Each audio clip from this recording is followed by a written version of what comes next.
മിശിഹായിൽ അനുഗ്രഹീതരായവരെ, ദിവ്യകാരുണ്യ ഈശോ ഈ ദിവസം നിങ്ങളെല്ലാവരെയും സമർത്ഥമായി അനുഗ്രഹിക്കുകയും അവിടുത്തെ കൃപകൾ കൊണ്ടും അനുഗ്രഹങ്ങൾ കൊണ്ടും നിങ്ങളെ ഓരോരുത്തരെയും നിറയ്ക്കുകയും ചെയ്യട്ടെ എന്നും പ്രത്യേകമായിട്ട് പ്രാർത്ഥിക്കുകയാണ്.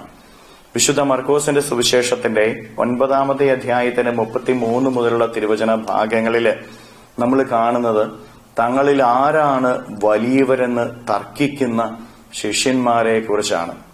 ഈശോ ഇത് ചോദിക്കുമ്പോൾ ശിഷ്യന്മാര് പറയാണ് വലിയവനാരെന്നുള്ള തർക്കമാണ്. അപ്പൊ ഈശോ ഒരു കുഞ്ഞിനെ എടുത്തു വെച്ചിട്ട് പറയുകയാണ്, ഇവനെ പോലെ ശിശുതുല്യനാകുന്നവനാണ് സ്വർഗരാജ്യത്തിലെ വലിയവൻ.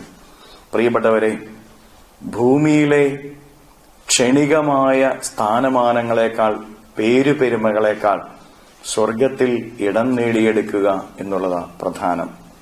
പലപ്പോഴും നമ്മുടെയൊക്കെ ജീവിതത്തില് പല പ്രശ്നങ്ങൾക്കും കാരണം, നമ്മുടെ കുടുംബങ്ങളിലെയും സമൂഹങ്ങളിലെയും പല പ്രശ്നങ്ങൾക്കും കാരണം തങ്ങളിൽ ആരാണ് വലിയവർ എന്നുള്ള ചോദ്യത്തിന്റെ ഉത്തരങ്ങൾ കണ്ടെത്താനായിട്ടുള്ള പ്രശ്നങ്ങളാണ്.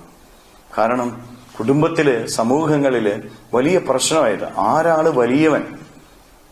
പ്രിയപ്പെട്ടവരെ, ഈശോ പറയാണ് ഭൂമിയിൽ നീ വലിയവനാവണ്ട, ഭൂമിയിൽ നീ പേരും പെരുമ എടുക്കണ്ട, നീ സ്വർഗത്തിൽ നിന്റെ പേരെഴുതപ്പെടാനായിട്ട് പരിശ്രമിക്കുക. നീ ഭൂമിയിൽ ചെറുതായി കഴിഞ്ഞാല് സ്വർഗത്തിൽ നിനക്ക് വലിയവനാകാനായിട്ട് സാധിക്കും. പ്രിയപ്പെട്ടവരെ, ഭൂമിയിലെ സ്ഥാനമാനങ്ങൾക്കോ ഭൂമിയിലെ സുഖങ്ങൾക്കോ പിന്നാലെ നമ്മൾ പോകണ്ട. സ്വർഗത്തിൽ എത്തിച്ചേരാനായിട്ട് ജീവിക്കുക.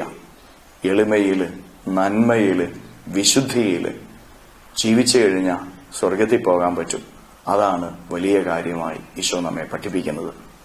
കരങ്ങളെ യാചനയോടെ പിടിച്ച നമ്മുടെ ജീവിതത്തിന്റെ ആഗ്രഹങ്ങളെ, ദുഃഖങ്ങളെ, ഈ ദിവസത്തെ അധ്വാനങ്ങളെ എല്ലാം ഈശോയോട് നമുക്ക് സ്തുതിക്കാം. ഹല്ലേലൂയ. ഈശോയെ നന്ദി. Hallelujah, hallelujah, hallelujah, hallelujah, hallelujah, hallelujah, hallelujah. കർത്താവായ ഈശോയെ, മക്കളെ ഓരോരുത്തരെയും സമർപ്പിക്കുന്നവരെ അനുഗ്രഹിക്കണമേ, ആശീർവദിക്കണമേ. ഇവരുടെ ജീവിതങ്ങളിലേക്ക് അങ്ങ് കൃപകൾ വർഷിക്കണമേ, അനുഗ്രഹങ്ങൾ വർഷിക്കണമേ.